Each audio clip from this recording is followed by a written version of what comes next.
Muy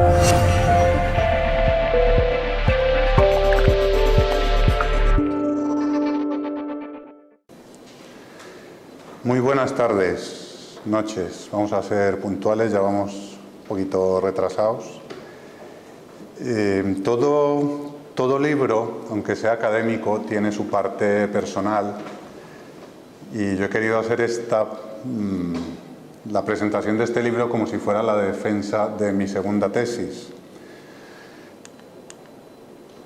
En la diapositiva pongo lo que consta en Internet, en el archivo de la Universidad de Navarra, donde yo hice la tesis y presenté la tesis en el año 94.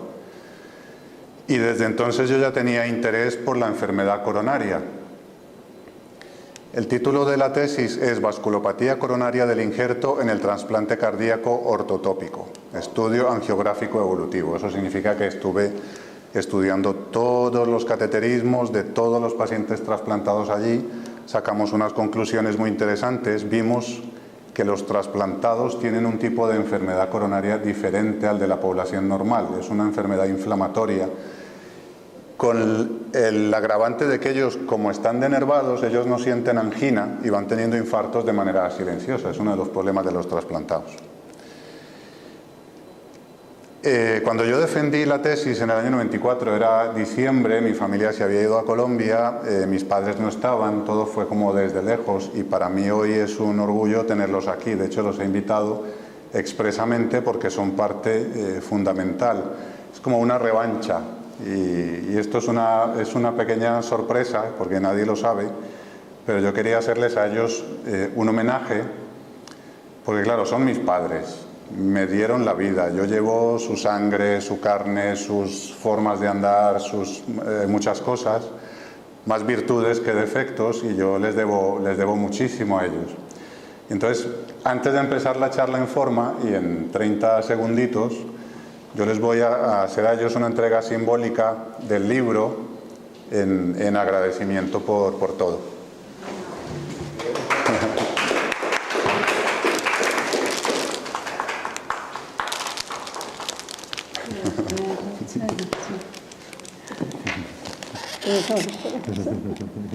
Muchas gracias. Que va aquí.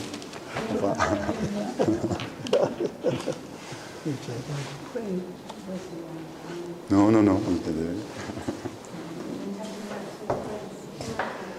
Bien, segunda tesis doctoral con asistencia de padres esta vez y ahora sí entramos en materia.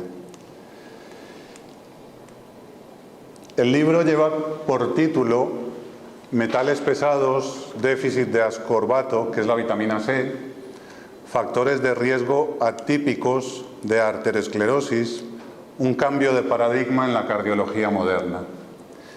Os cuento por qué. Hasta hace unos 3 o 4 años yo era cardiólogo intervencionista, durante 3 años fui director médico de un hospital y eso hizo que la cardiología intervencionista se fuera haciendo a un lado. Cuando quise volver a recuperar la cardiología intervencionista ya no fue posible, físicamente, digamos que por temas administrativos ya no tenía un hospital donde hacer un buen volumen de cateterismos. Y entonces volví a la práctica clínica, a la consulta habitual cara a cara con el paciente que tiene problemas. Cuando estás haciendo cateterismos, eso no lo ves. Tienes el paciente un ratito, le pones un stent, le haces un cateterismo, pero el paciente se va de nuevo a su cardiólogo clínico. Cuando yo volví a la cardiología clínica, me encontré con un, entre comillas, problema, que es de lo que va la charla. Yo no voy a contar detalles del libro, pero sí voy a contar qué es lo que me ha llevado a escribir este libro por el cambio que he percibido durante los últimos 4 años. Recuerdo que uno de los últimos pacientes a los que les puse un stent en un hospital de aquí de Málaga era un hombre delgado, de 70 años, que tenía colesterol normal, que tomaba 80 miligramos de atorvastatina, que no era diabético, que no tenía historia familiar. Y sin embargo yo le estaba haciendo el cateterismo número 7 y acabé implantándole el stent número 10 que tenía ese hombre en el árbol coronario. Él me mira y me dice: doctor, ¿y a mí qué me pasa? Como no estaba encajado dentro de lo que nosotros conocemos como factores de riesgo típicos, al final la respuesta típica, pues será alguna cosa genética lo que te pasa, pero te quedas dentro con una sensación de pues, la respuesta me la estoy inventando porque en el fondo no sé qué pasa. En estos 4 años yo he entendido esto: la arteriosclerosis es una enfermedad inflamatoria. No es lógico pensar, y luego lo veremos, que el colesterol va por la sangre tapando las arterias, que es un poco el concepto que hay. Es una inflamación de la arteria, y las diapositivas, los diagramas, los médicos lo están diciendo desde hace muchos años en las revistas científicas. Es una inflamación de la arteria en la que participan todas las células inflamatorias y el colesterol también, que más adelante veremos en qué consiste el papel real del colesterol en la arteriosclerosis y por qué cuando la arteria sufre esta ruptura de la placa se tapa y viene lo que conocemos como infarto o evento coronario agudo. Después de la tesis también siempre he tenido interés por publicar casos interesantes. Este es uno que es un paciente que atendimos en Medellín, Colombia, en el año 98-99 y lo publicamos en una revista internacional.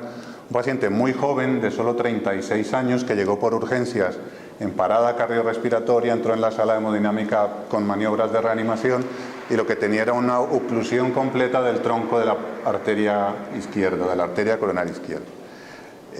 Abrimos la arteria, pusimos el stent y el paciente salió adelante. De más reciente cosecha es este artículo que publiqué hace un par de años en el Journal of Cardiology and Current Research.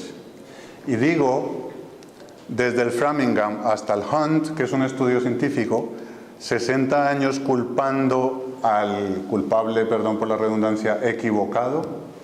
¿Qué es el Framingham? El Framingham es un estudio que se hizo hace unos 60 años en una población de Estados Unidos, donde se definieron los factores de riesgo de enfermedad cardiovascular tal como los conocemos hoy. Si fumas, si eres diabético, si estás gordo, si tienes colesterol alto, edad, unos factores de riesgo que se relacionan con la presencia de enfermedad coronaria. Y en eso nos hemos basado durante los últimos 60 años. Pero ¿qué pasa? Que el Hunt 2 fue un estudio hecho en una universidad de Noruega con 50.000 noruegos. Este estudio es más reciente, lo siguieron durante 10 años y se dieron cuenta que, en concreto, mujeres de más de 60 años con un colesterol elevado tenían menor mortalidad cardiovascular. Yo me puse en contacto con ellos,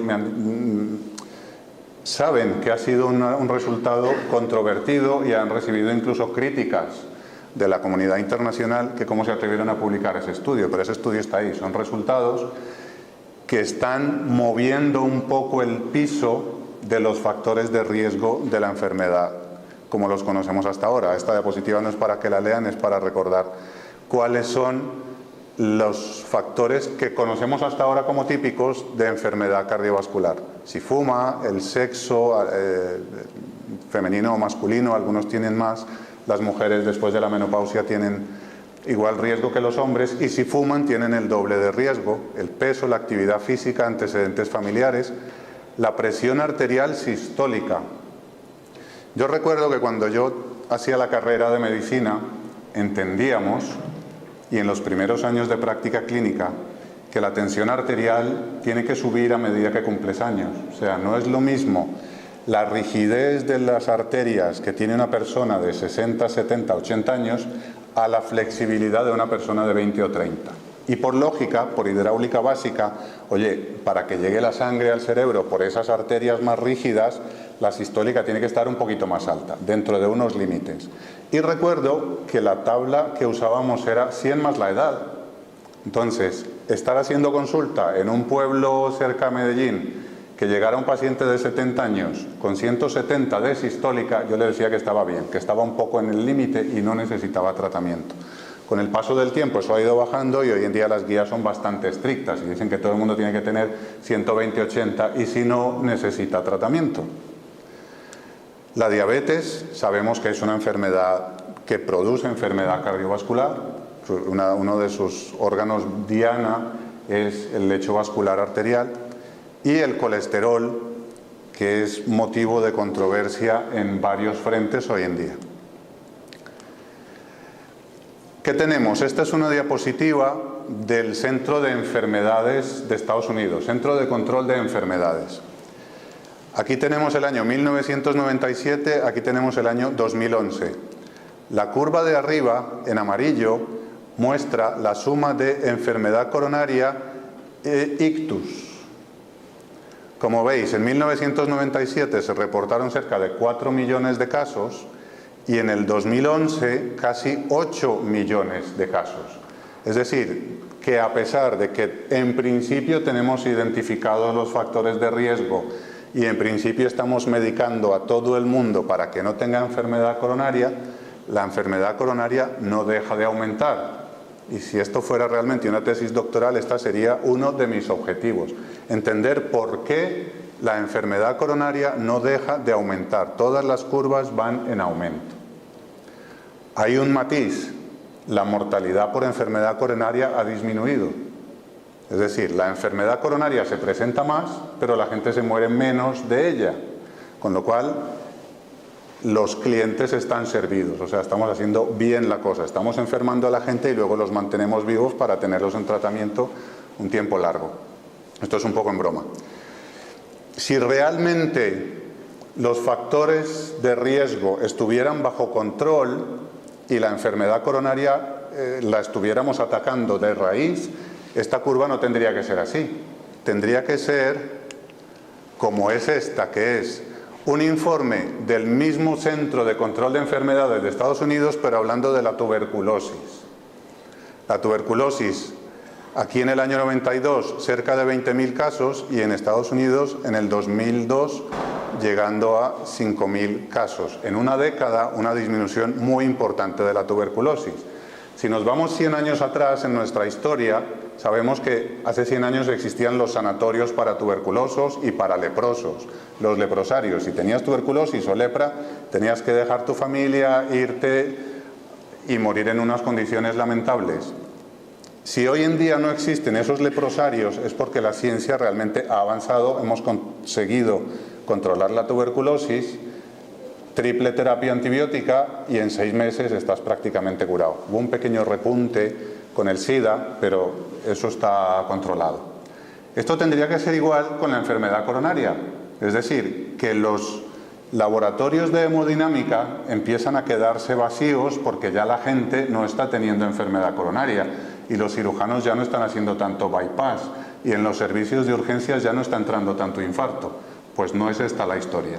Cada vez hay más salas de hemodinámica, cada vez se hacen más cateterismos, cada vez hay más enfermos, con lo cual la prevención de enfermedad cardiovascular a día de hoy no funciona.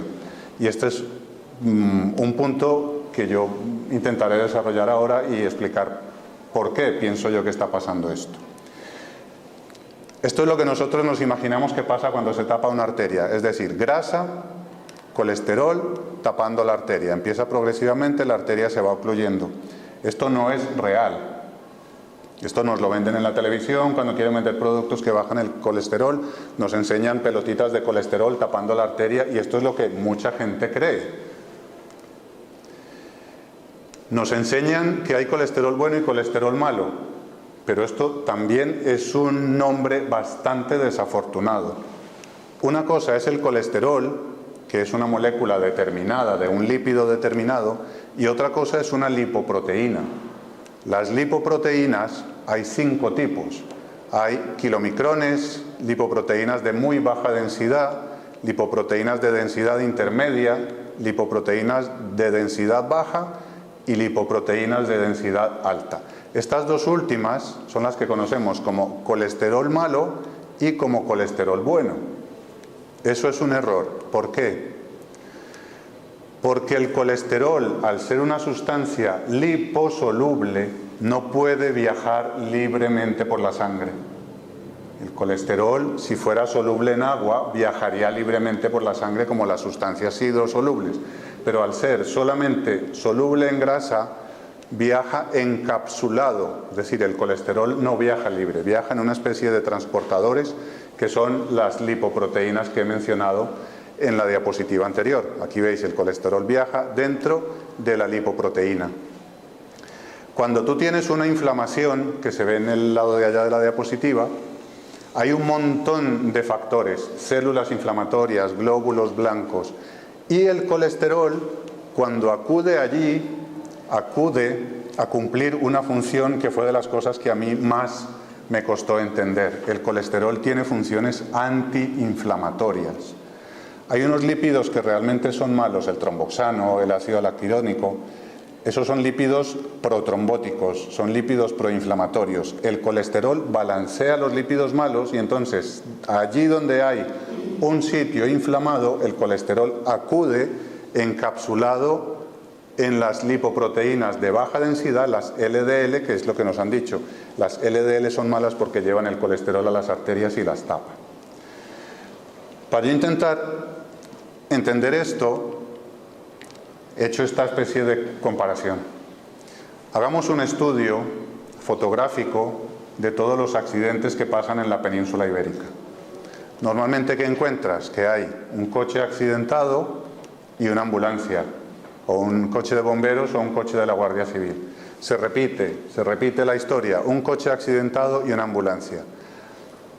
Vamos a sacar conclusiones y se nos ocurre concluir que estadísticamente hay una correlación entre la presencia de ambulancias y la presencia de accidentes de tráfico, con lo cual asumimos que las ambulancias son peligrosas, porque las ambulancias están relacionadas con los accidentes de tráfico.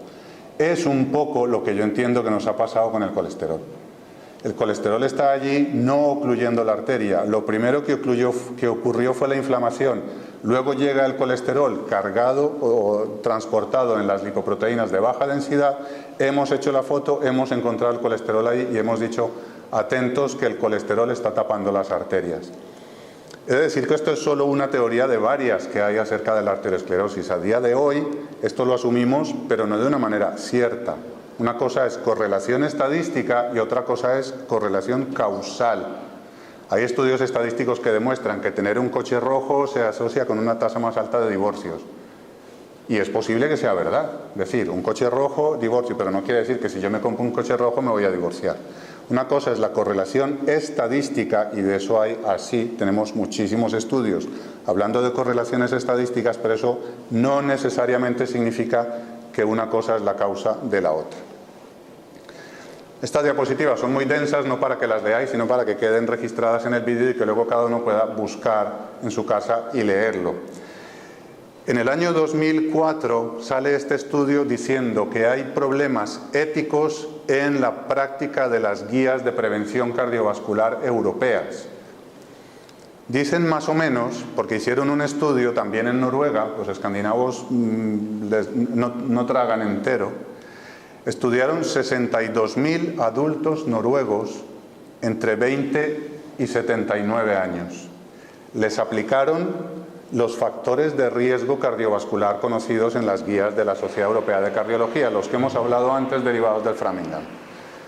Según eso, el 76% de la población estaría clasificada como de alto riesgo. Ellos dicen, no es posible que el 76% de la población normal, estudiada a voleo, tenga o una hipertensión, o un colesterol alto, o un factor de riesgo de enfermedad coronaria.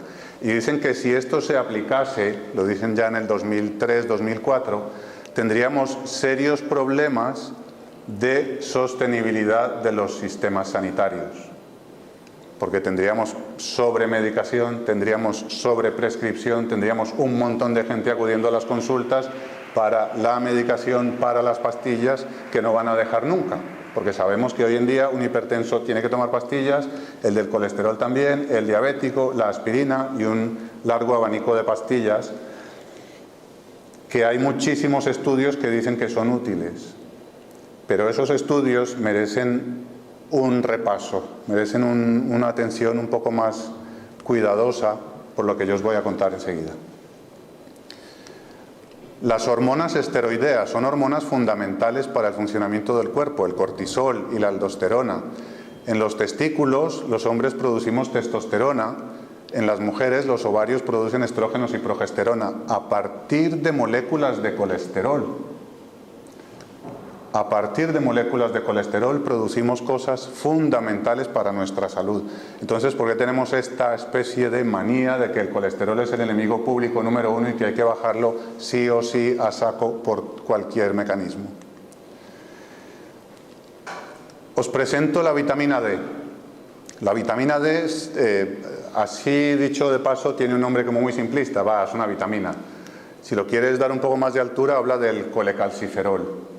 ¿Qué es el colecalciferol? Muchos investigadores dicen que esto más que una vitamina es una hormona, por la importancia que tiene. Y si lo veis, la vitamina D tiene un papel importantísimo en la coordinación neuromuscular. Es decir, a nivel de músculo y a nivel de cerebro, del sistema nervioso, la vitamina D tiene un factor clave. A nivel de la morfología y la función del corazón, la vitamina D, sería muy largo entrar en detalles bioquímicos, pero está ahí. Este es muy importante. La respuesta inmune, tanto innata como adquirida, depende y está determinada en gran parte por la vitamina D. ¿Qué es el sistema inmune? ¿Qué es la respuesta inmune? Aquella que nos libera de infecciones y la que nos libera del cáncer. Dentro del sistema inmunológico están lo que llaman las células, las killer cells, las células asesinas, que son aquellas que detectan células que han mutado, se han hecho cancerosas y va por ellas para que el tumor no prolifere. Y las infecciones se controlan también gracias a nuestro sistema inmune, que es el sistema de defensa. Pues eso está muy dependiente de unos buenos niveles de vitamina D. El surfactante a nivel pulmonar depende de la vitamina D para que los pulmones funcionen bien. Y facilita la secreción de la insulina, o sea, participa también. Y finalmente, dentro del metabolismo de los huesos, el calcio no entra a los huesos si no tenemos suficiente magnesio, suficiente vitamina D y una paratormona en condiciones. Con lo cual, la vitamina D también participa en el metabolismo de los huesos y a más en la función renal. Adivinen ustedes de dónde sacamos la vitamina D.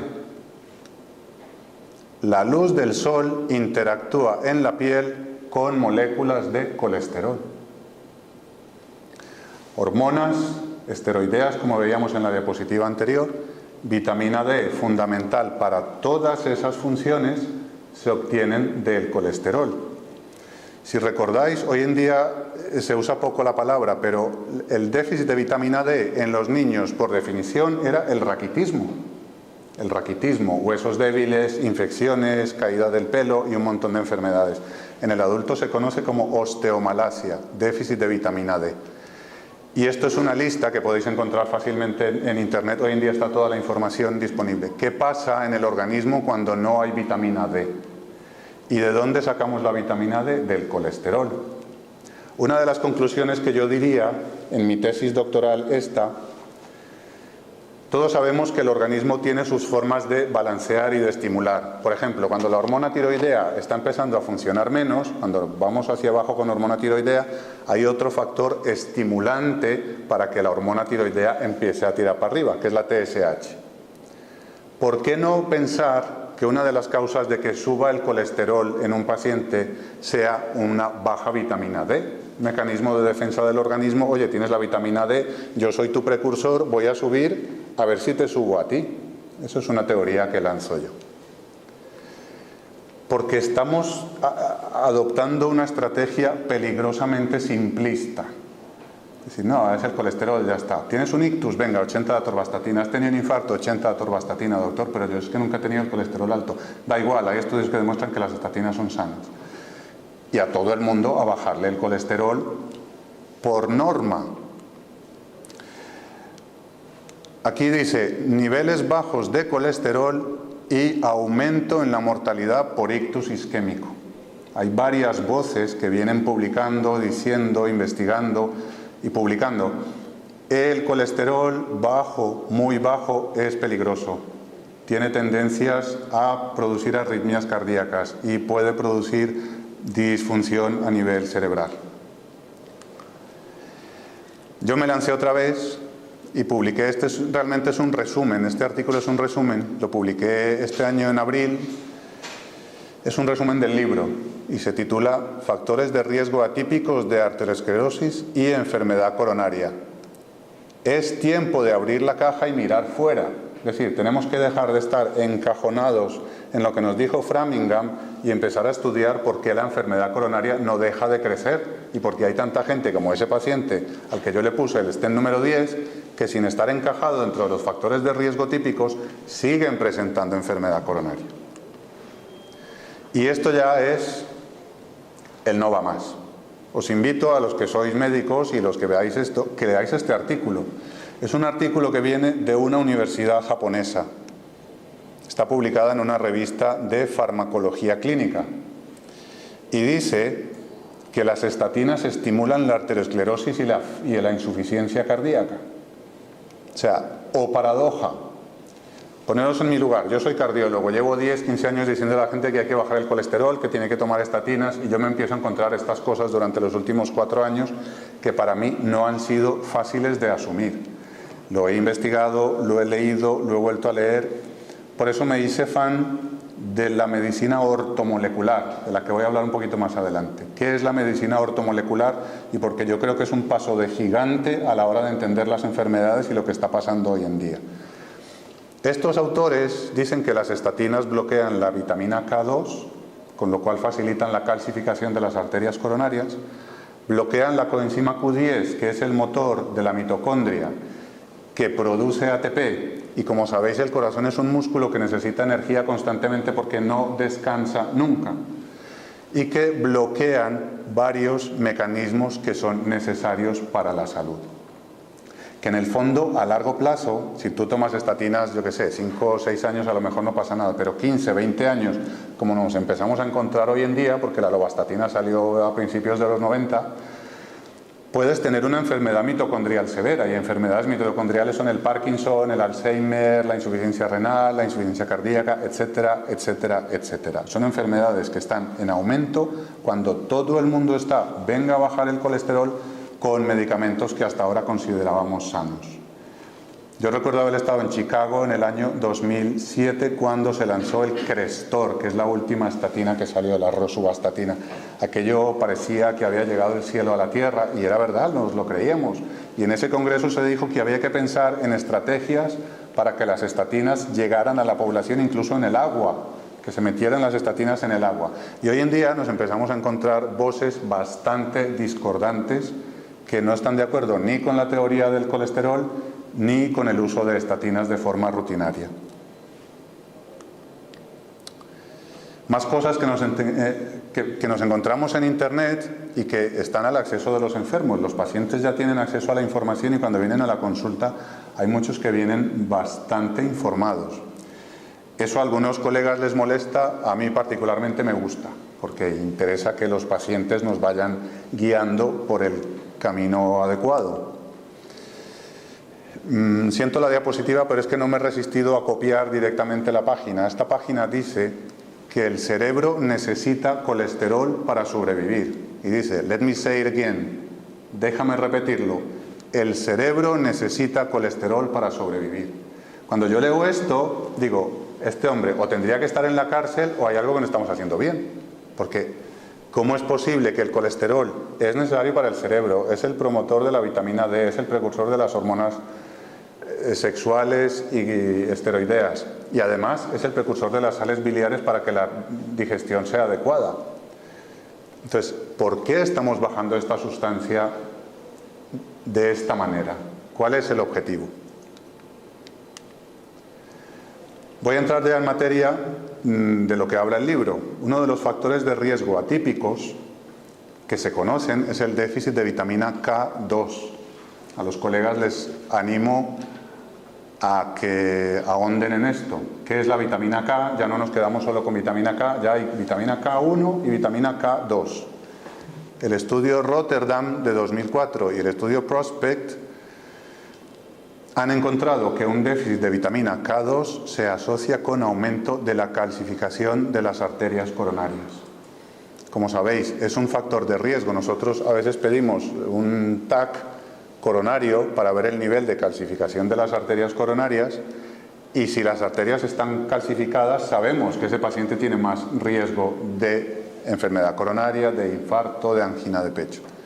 La falta de vitamina K produce depósitos de calcio en las arterias y suficiente vitamina K no hay depósito de calcio en las arterias.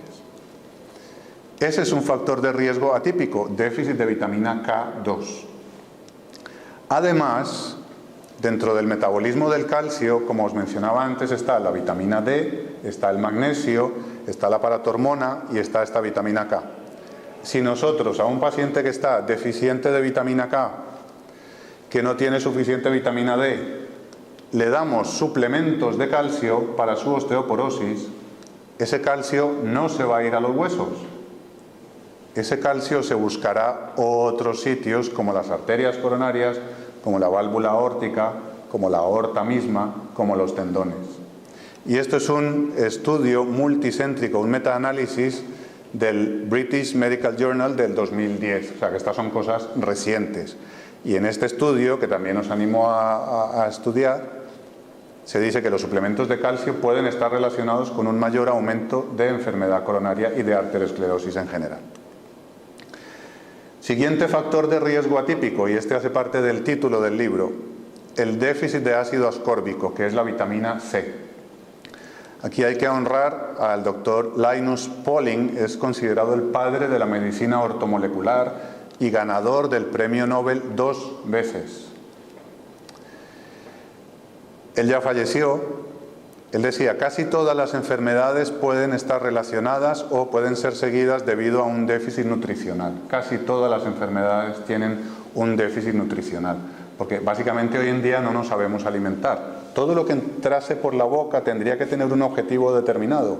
Esto es un nutriente para mis células, esto es selenio para tanto, esto es magnesio para tal, esto es calcio para cual, hierro para la anemia, etc. Y las vitaminas son nutrientes esenciales que dependemos de ellos, pero muchos de ellos no los podemos producir en nuestro organismo. Entonces hay que saberlos consumir desde fuera. ¿Qué es la vitamina C? Entre otras cosas, es el precursor del colágeno. El colágeno es la proteína que nos da estructura. O sea, nosotros tenemos una estructura física palpable gracias a esa proteína que se llama colágeno. De hecho, las cremas de las señoras antienvejecimiento casi todas tienen colágeno. Por dentro pasa lo mismo. Por dentro nosotros necesitamos colágeno que viene de la vitamina C. Como dice la diapositiva, si no hay suficiente vitamina C, la cicatrización no es normal y las placas, las lesiones dentro de las arterias coronarias se hacen vulnerables. ¿Vulnerables a qué? A romperse, a formar un coágulo y a degenerar en infarto. Rápidamente, a nivel de la célula del endotelio, el endotelio es la capa de por dentro de la arteria. En la célula endotelial, la vitamina C participa en 6 puntos diferentes. Y sabéis que el primer paso de la enfermedad arteriosclerótica es la disfunción del endotelio. Es decir, un bajo nivel de ácido ascórbico favorece la disfunción endotelial. Como lo he dicho antes, la vitamina C es importante en la formación y conservación del colágeno, proteína que sostiene muchas estructuras corporales. ¿Cómo se llama el déficit severo de vitamina C? Escorbuto. ¿Qué es el escorbuto? ¿O qué era el escorbuto? La enfermedad de los marineros. Mucho tiempo en alta mar, sin consumir vitamina C, no había frutas, no había naranja, no había limones, empezaban a sangrar. Y los pacientes de escorbuto se mueren desangrados. ¿Por qué? Al no haber colágeno, las arterias se van volviendo frágiles y se van rasgando. Y la arteria se rasga y entonces el paciente empieza a sangrar. La teoría del Dr. Pauling dice que un déficit mantenido de vitamina C genera una reacción inflamatoria en las arterias, pero una inflamación que es protectora. El cuerpo quiere protegerse de esa ruptura de los vasos mediante procesos inflamatorios que pueden desarrollar una arteriosclerosis como tal, porque ya hemos visto que la arteriosclerosis es una enfermedad inflamatoria. Y a los que estáis interesados, Journal of Orthomolecular Medicine del año 1992, el doctor Pauling, que ya falleció, y el doctor Matthias Rath, que aún vive y tiene un instituto en Estados Unidos y es un gran promotor de esta teoría, publican este artículo que incluso tiene su base filosófica bonita. Una teoría unificada de la enfermedad cardiovascular humana, buscar la manera de abolirla de la raza humana. Llevamos déficit de vitamina K2, déficit de vitamina C. Vamos con los metales pesados. ¿Qué son los metales pesados? Son de la tabla periódica, ¿os acordáis las clases de química? Pues hay algunos metales, otros metaloides, otros... No soy experto en química, pero recordáis la cosa. Estamos rodeados de metales pesados hoy en día. Estamos en constante contacto por la contaminación, por la forma de vida que hemos elegido y por el avance de la tecnología. Necesitamos de los metales pesados para construir cosas. No se ve desde lejos, pero ya en el año 1969 el doctor Cranton publicó su libro de terapia de quelación con EDTA. Por esta misma época estaba teniendo un boom la cirugía de bypass y se creó un conflicto. Cirugía de bypass versus terapia de quelación para tratar la enfermedad. Una de las... Quelar significa, quelante viene de una palabra griega que es como una pinza, como la pinza del cangrejo. Coger una molécula de metal de mi cuerpo y sacarla por la orina. Eso es un quelante, alguien que coge un metal con una molécula que es el EDTA y se lo lleva por la orina. Uno de esos elementos es el hierro, otro de esos elementos es el calcio, con lo cual una manera de descalcificar los órganos que están anormalmente calcificados, y está demostrado, es la terapia de quelación con EDTA. A día de hoy, la terapia de quelación con EDTA todavía se considera una terapia alternativa. No está aceptada por la mayoría de los gobiernos y sociedades científicas. Y con la que está cayendo ahora en España, hace poco salió un artículo diciendo que es una pseudoterapia. Afortunadamente, el año pasado, año 2016, está en la otra diapositiva, el JACC es una revista guía para los cardiólogos, Journal of the American College of Cardiology. Año 2016, el doctor Lamas publica un estudio y sé que está ampliando el estudio. Dice, sorprendentemente la quelación de metales está demostrando unos efectos muy positivos en la arteriosclerosis. Yo lo dejo ahí porque hay que avanzar. Los metales pesados. ¿Dónde encontramos metales pesados? Esta diapositiva es muy famosa en internet. Se llama Autopsia de un asesino. Y te enumera todos los venenos, todas las toxinas que hay en un cigarrillo. Dentro de ellas están el cadmio, el mercurio, el arsénico y el plomo. Si nos detenemos en el cadmio, aquí consta, el cadmio es un factor de riesgo independiente para arteriosclerosis precoz. Otro factor de riesgo atípico. Nadie le pregunta a la gente, ¿cómo estás tú de cadmio? No te hacen pruebas, te miden el colesterol, pero hay que decirle, oye, ¿y yo cómo estoy de cadmio? ¿Dónde encontramos el cadmio? Baterías níquel-cadmio en los móviles. Baterías de los coches. Por eso las baterías de los coches tienen que ser dispuestas de manera adecuada. No se pueden dejar en cualquier parte porque ese cadmio es altamente tóxico. Si llueve, ese cadmio va al mar y luego pasa a los alimentos, tenemos contaminación por cadmio. El cadmio en la tabla periódica de los elementos está debajo del zinc. Son muy similares y se bloquean mutuamente. El zinc es un micronutriente necesario para nuestra función inmunológica, para la función cerebral, y el cadmio lo bloquea. Y al revés, aquí pone que una de las maneras de quitarse el cadmio es aportar zinc, porque el zinc lo bloquea. Una molécula de cadmio tiene una vida media de aproximadamente 20 años. Le gusta también la cara ventral de la próstata. O sea que se relaciona mucho con el cáncer de próstata. Tú puedes dejar de fumar hoy. Si no has hecho una estrategia de quelación de tu cadmio, en 5, 10, 15 años desarrollar un cáncer de próstata por ese cadmio que inhalaste cuando eras fumador 15, 20 años atrás.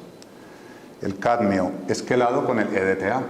Gracias a la Sociedad Española de Medicina Integrativa, a la Sociedad Española de Medicina Ortomolecular, estamos recuperando la terapia de quelación con EDTA, que tiene que ser hecha en buenas manos, hay que entrenarse, tiene unos requisitos.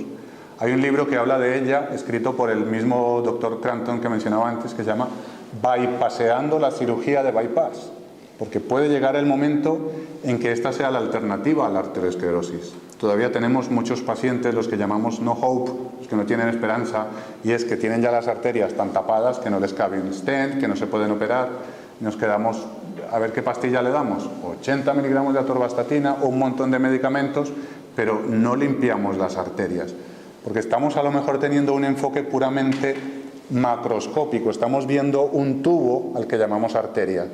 Cuando empecemos a ver el cuerpo como lo que realmente es, un óvulo fecundado de mi madre, no un puzzle de órganos, sino un óvulo fecundado de mi madre, que es sabio, que se creó a sí mismo por una naturaleza que viene, sabemos de dónde. No es una arteria, son un montón de células formando un tubo. Entonces no hay que darle el mismo concepto de, no, es que se me ha tapado la cañería de mi casa, esto es más o menos igual, se me están tapando las cañerías. No, no, no. Son células agrupadas perfectamente para formar 3 capas, la adventicia, la media y la íntima. Y por dentro de esos conductos va la sangre con otro montón de células. Sabemos que el cuerpo humano tiene alrededor de 250 billones de células. Otro factor de riesgo, ya para terminar, la enfermedad periodontal. Es un factor de riesgo que no es típico porque apenas ahora está empezando a repuntar. Se sabe en los libros de historia que hace 100, 150 años los médicos que sabían de corazón al paciente con angina le mandaban a sacar los dientes. Todos. Era el tratamiento de la angina. Hoy en día ya hemos avanzado en ese respecto, pero hay varios mecanismos por los cuales una mala salud dental se asocia con enfermedades cardiovasculares y sistémicas, básicamente porque esa enfermedad dental fomenta la inflamación. Esto no lo digo yo, hay un libro escrito en conjunto por la Sociedad Española de Periodontología y la Sociedad Española de Cardiología. Y me consta que mis colegas cardiólogos están empezando a promover, oye, la enfermedad periodontal es muy peligrosa, la salud oral es fundamental, porque la inflamación es donde estamos empezando a acudir todos los especialistas. Ha habido un fenómeno en la medicina, se ha subespecializado y todos queremos ser subespecialistas. Pero ahora necesitamos grupos multidisciplinarios, porque ya sabemos que uno dentro de su subespecialidad no es capaz de abarcar al paciente entero, solo abarca un pedacito. Entonces empieza a haber conceptos como la neurocardiología, cardiooncología, etcétera. Es decir, vamos formando otra vez grupos multidisciplinarios porque tenemos que, para tratar al paciente de manera adecuada, agrupar todo el conocimiento, integrar ese conocimiento. Y finalmente, el factor de riesgo por excelencia, lo ha dicho la Organización Mundial de la Salud, el estrés. El estrés. Yo doy charlas de 2-3 horas hablando de estrés, con lo cual aquí me he reservado solo la última diapositiva para mencionarlo. El estrés oxidativo, el estrés físico, el estrés emocional y, si me apuras, el estrés espiritual.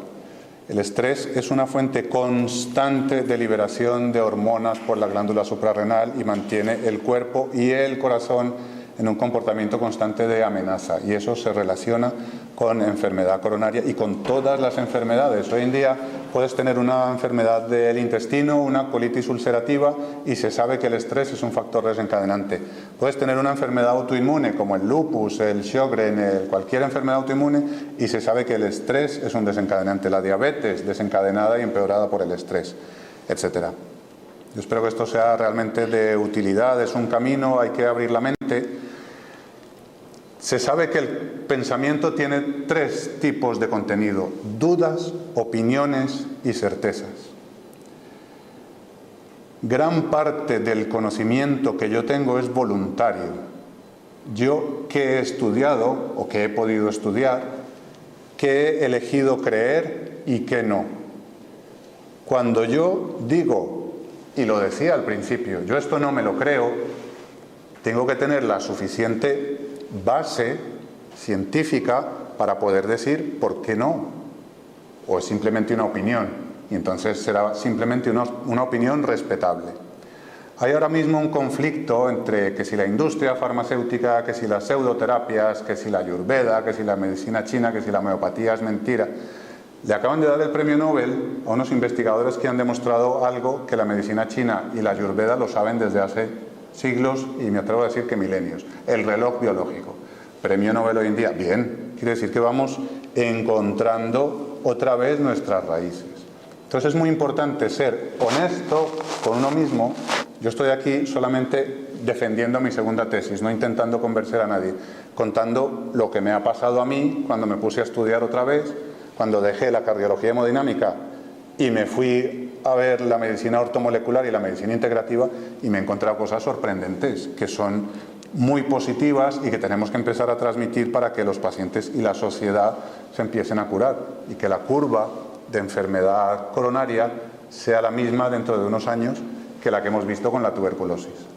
Hace un par de años, y con esto ya termino, en el Congreso de Londres de la Sociedad Europea de Cardiología, el presidente, en su discurso inaugural, el doctor Fausto Pinto, portugués, nos dijo: se espera que en el año 2040 la mitad de la población europea sea hipertensa. Y yo me quedé, ¿pero por qué?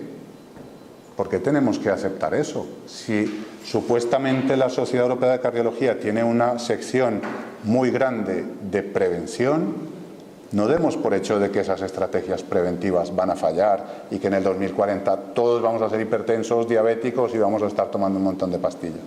Espero que realmente esto sea útil. Agradezco mucho vuestra asistencia y muchas gracias. Si tenéis alguna pregunta.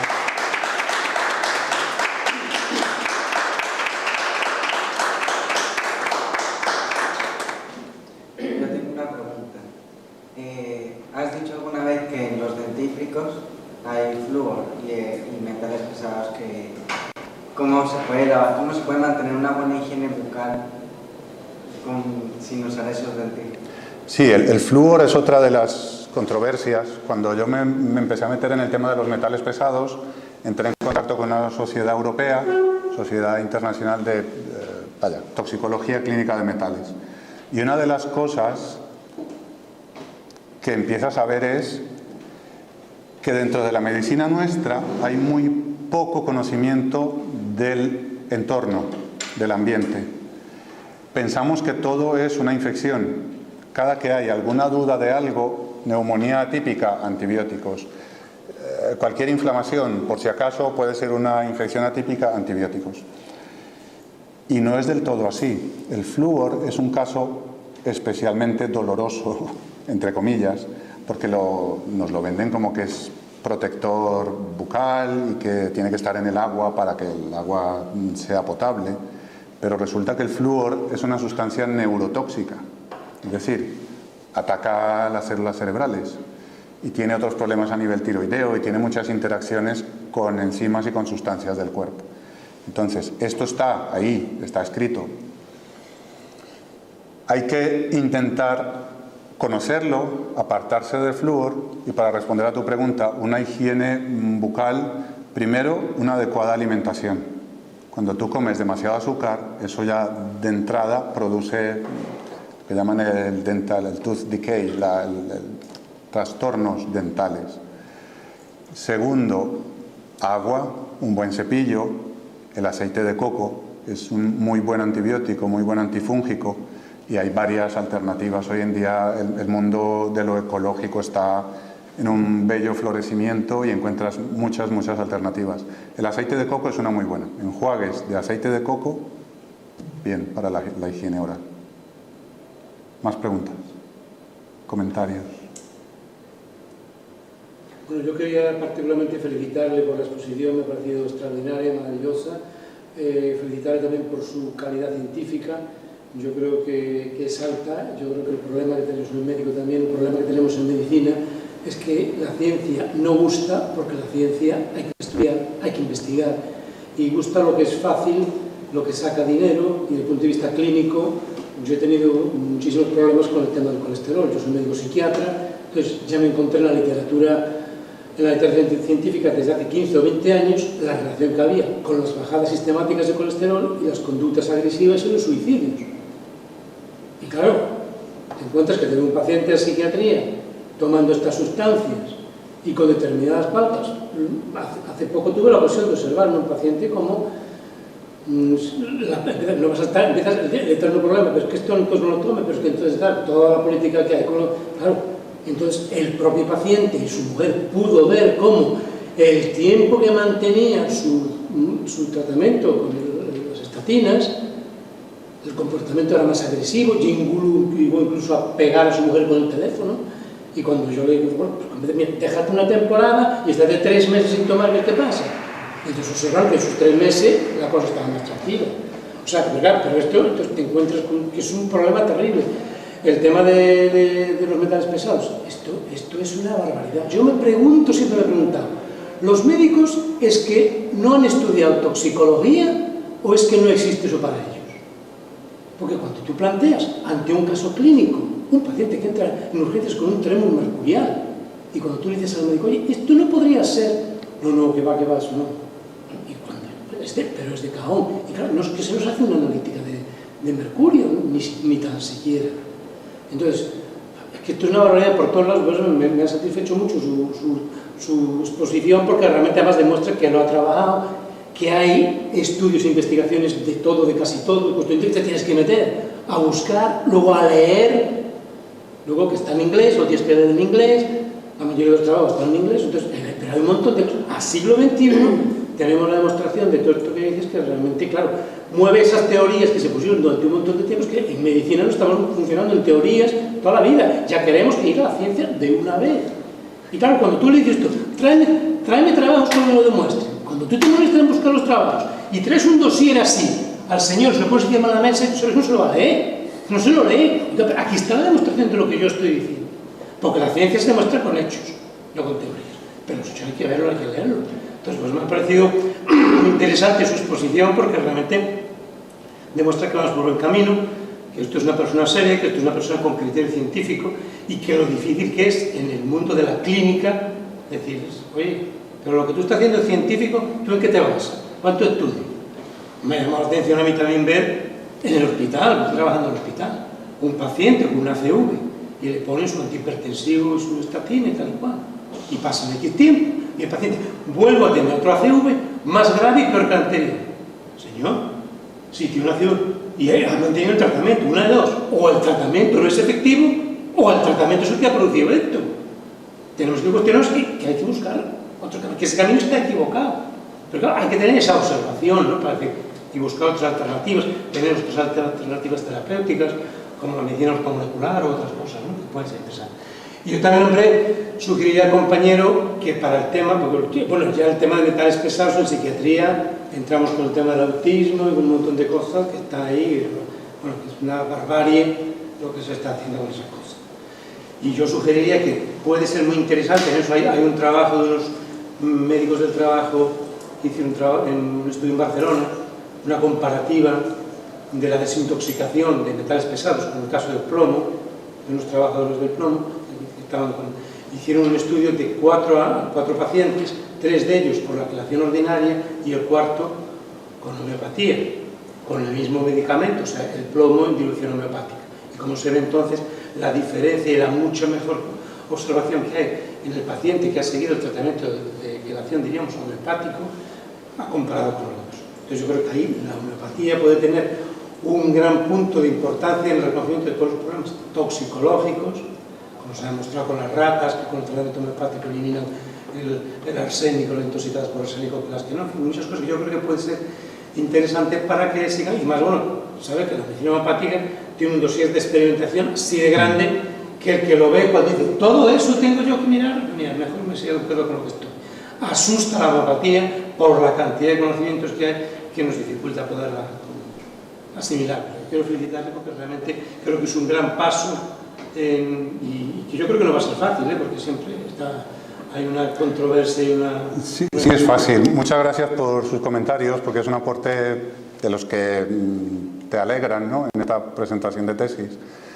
2 cositas. Una, yo creo que el conocimiento, por llamarlo de alguna manera, ha sido secuestrado. El conocimiento no debía haber salido de la universidad. Tú tienes que estar en la universidad para investigar de manera sin conflictos de intereses. Entonces, ¿qué ha pasado? Hay un momento, después de la Segunda Guerra Mundial, en que empieza a surgir la FDA, la medicina basada en la evidencia, estas cosas de vamos a inventar moléculas que podamos patentar, y entonces surge lo que conocemos como industria farmacéutica. Y son ellos los que a día de hoy, de manera casi exclusiva, patrocinan la investigación. Y todas las sociedades que tenemos hoy en día de cada especialización están patrocinadas por ellos, por esa industria que necesita beneficios económicos. Dentro de mi camino, hubo una temporada en que presenté una entrevista para irme a trabajar a un laboratorio. Cuando estaba en crisis, dejaba la hemodinámica, no la dejaba, dejé la dirección médica de un hospital, me fui a un laboratorio que tiene sede en Madrid, pero es de otro país, exigía ser trilingüe, inglés, español y el idioma del otro país, y por eso al final no me cogieron a mí. Pero en la entrevista te contaban, el objetivo de este trabajo es que hay una molécula que hemos desarrollado y hay que buscar otras enfermedades en las que se pueda aplicar, es decir, al revés. No es una enfermedad para la que hemos encontrado un tratamiento, sino tenemos una molécula que hay que vender, vete a buscar líderes de opinión que me preguntaban, ¿tú conoces líderes de opinión en tu campo en España? Y sí, estaba bien relacionado, estoy. Pero claro, vamos a la molécula que se venda. Y ellos, ahí es donde nos movemos ahora mismo y hay mucho conflicto de intereses. Cuando antes dije dudas y opiniones y certezas, tú, si le crees al que te está contando la historia, pues tú la haces también un poco tuya. Ahora, si no le crees, esa historia ya no es para ti. Hay editores de las más prestigiosas revistas de medicina que están diciendo, oiga, que esto aquí hay un tinglao montado, que esto no está bien. La editora durante 20 años del New England Journal of Medicine, que todo lo que sale en esa revista parece que es la Biblia, del Lancet, del British Medical Journal. Hay gente que ha dejado ese cargo porque hay un tejemaneje económico detrás importante. Y esto a mí ya no me importa decirlo en público porque la gente lo sabe, gracias a las redes sociales la gente lo sabe. Ese es el primer aspecto. El segundo aspecto es ¿por qué funciona la homeopatía? ¿Y por qué funcionan estas? ¿Y por qué son curativas? Y por eso pienso yo que son peligrosas. Pues porque curan. Porque acuden a la capacidad enorme, y me atrevo a decir divina, que tiene el cuerpo de sanarse. Hay una estrategia que es, que a mí me impresiona. Si tú sacas un poquito de sangre de tu vena y te haces una inyección intramuscular, con esa inyección todas las toxinas que pasan por tu cuerpo, que tienes o que puedas tener, el organismo las detecta de una manera diferente e inmediatamente monta estrategias de defensa, curativas, solamente contra lo que tienes en tu sangre. Eso hoy en día no, solamente lo hablan los alternativos. Entonces, claro, poner una molécula de plomo a una dilución determinada dentro del cuerpo, que el cuerpo la pueda detectar, va a hacer que el cuerpo sea capaz de defenderse de los metales pesados. Se conoce, lo he oído, ahora no sabría citarlo bien, que hay gente que ya está digiriendo el plástico. Es decir, hay gente que puede tragarse un trocito de bolsa de plástico y esa bolsa ya no sale intacta en las heces, como le pasa a un perro, que se traga una bolsa y defeca la bolsa. Hay gente que ya está desarrollando enzimas para desarrollar el plástico. Es decir, la vida se abre paso, da igual lo que tengas delante. Hay muchas víctimas, sí, porque esto supone una evolución, pero la homeopatía es una técnica muy bonita. Ahora, hay que integrar conocimientos. La homeopatía, la ayurveda, la medicina tradicional china tienen muchísimos conocimientos. La técnica de diagnóstico, que es la iridología, no hace falta una resonancia magnética, con el iris te lo diagnostican todo. Pero ¿qué hacer si alguien tiene un bloqueo cardíaco, tiene 75 años, tiene un síncope y ves que en el electro está bloqueado? Por favor, ponle un marcapaso. Que tienes un infarto agudo, tienes la arteria descendente anterior tapada, ¿qué hacemos? Una dilución homeopática, le hago reiki, yo hago reiki. No, llévalo a una sala de cateterismos y que le hablan la arteria, por favor. Entonces tenemos que integrar. A mí me gusta promocionar la Sociedad Española de Medicina Integrativa, porque estamos llegando médicos de todo tipo. O sea, tenemos traumatólogos, tenemos reumatólogos, digestivos, dermatólogos, que nos ponemos el apellido de integrativos. Nos hemos ido hasta un extremo, nos hemos subespecializado y cuando nos hemos encontrado con la pared, vamos de vuelta. ¿Y qué nos encontramos? Las terapias alternativas o complementarias, que sabiéndolas aplicar, sabiéndolas estudiar, son brillantes. Bueno, yo creo que ya podemos dejar. Muchísimas gracias y espero que le saquéis provecho. Muchas gracias.